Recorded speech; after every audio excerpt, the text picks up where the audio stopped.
Hey everyone, it's Jeff and Randy the Research Rat with PeptideCritic.com, and today we're doing a video on the bare bones basics of getting started with research in the peptide space. There's a problem with influencers, and what they'll do is say, oh, these are the top 5 peptides that you need to start with. First off, do not start with 5 peptides. Do not start with a stack. Low and slow is the key. There's a contingent of people that have no idea about anything in this space, and that's fine. We welcome newcomers. Newcomers are great, but they'll buy 5 or 6 things, and then they'll email us saying, I reached out to the vendor and they didn't tell me how I could do anything. It didn't include needles. It didn't include anything or instructions, and that's what this video is for. The vendors can't give instructions. These are for research use only, and this is a research setting, and this is not medical advice. So first off, we need to talk about the supplies you'll need. There are 2 types of syringes that you would need for your research. The first one is for reconstitution. Now, this is a reconstitution syringe. It's got, I believe, a 23 gauge needle on it, and sharp as all heck, and it's bigger, so what it allows you to do is take up bacteriostatic water, which is typically what you reconstitute with, and it allows you to take a lot of it up very accurately. This one goes to 3 ml. Peptides usually come in a 3 ml vial. These 3 ml vials will actually hold about like 3.2, but you just say 3 ml.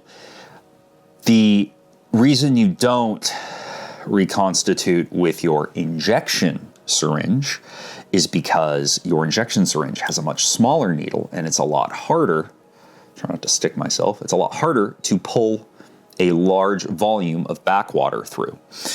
You can do it with these. We've done it with them in a pinch, but the seal also here isn't nearly as strong as the seal here, so when you're trying to pull up a lot of backwater, air actually just gets in. So it's just not the ideal tool. I think you can get 100 of these on Amazon, and we have a section on our website called Research Tools, and it's got Amazon links to all this. I think they're like $20 for 100, so you're good to reconstitute 100 times. It's not terribly expensive for what it is. So you need a recon needle. Now, this goes to 3 ml. Right here we have 1 ml. 1 ml is 100 units. This goes to 100 units. So if you went like this and pulled it to 100 units, that's 1 ml. But again, I would not use these for reconstitution. So that's just some non-medical advice.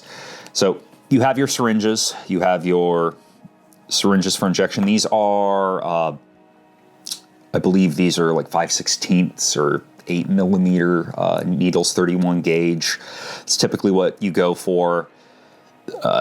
Some people say you need to use 32, you need to use 28. These just a diabetes needle is what you go for. And if it says 50, if you get 50 unit ones, that's actually fine too. But 50 or 100 is what you go for. Any less, you can't really get enough in the syringe depending on how you reconstitute. So that being said, the next thing you need is bacteriostatic water. Now, it contains 0.9% benzyl alcohol. What that does is it stops any bacteria or contamination from growing. The bacteria becomes static. There's a few different types you can get. This is Hospira. This is what you go for. Hospira, they make fakes. Let me see if I can get this to focus. If you can see the little QR code right here. That's what you look for to make sure it's real. These are harder to get, and they typically require an NPI number. And that's not because it's a controlled anything. It's just because Pfizer decided they didn't want us having access to it. But, Randy is crazy and might have bought a few hundred bottles one day. So good job, buddy. So this is Hospira. You'll also find this version from research vendors. And this is bacteriostatic water. There are some questions as to whether it always has the right amount of benzyl alcohol, the correct pH balance. So Randy's used this. It's not caused problems, but a lot of times when you hear about injection site reactions or bad reactions to peptides, the first question always is, what kind of backwater were you using? So this is always an outlier, and that's why we recommend Hospira. If you're someone that is prone to allergies, you get Hospira. Oops, sorry, knocked the camera. So you'll need backwater. And then, of course, you will need your peptide.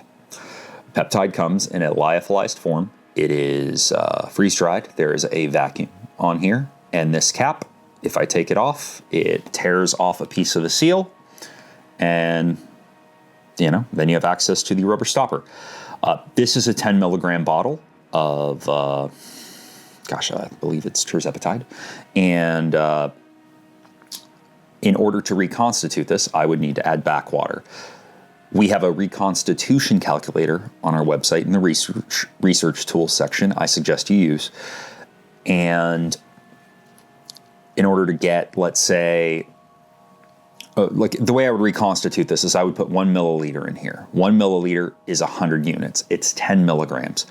So every 10 units would be 1 milligram. It's Tirzepatide. And if Randy were starting Tirzepatide, Randy would want to start with 2.5 milligrams. So with 1 milliliter in here, he would start with 25 units. Don't use that math and equate it to your research. That's just how simple it is. The peptide calculator on our website works. There are other ones that have fancy bells and whistles. They all do the same thing. So that's kind of the basics. Now, again, start with 1. If you order 10 things, cool. You keep them in your fridge. And another thing we should touch on is storage. This right now, it's exposed to light. Light and temperature are the 2 killers of lyophilized peptides. Once they're reconstituted, light isn't as big of a deal. It's not great, but temperature is. You have to keep it refrigerated. This right now, if I just took it and I threw it in a drawer, I threw it in a cupboard, it's good for years, in theory.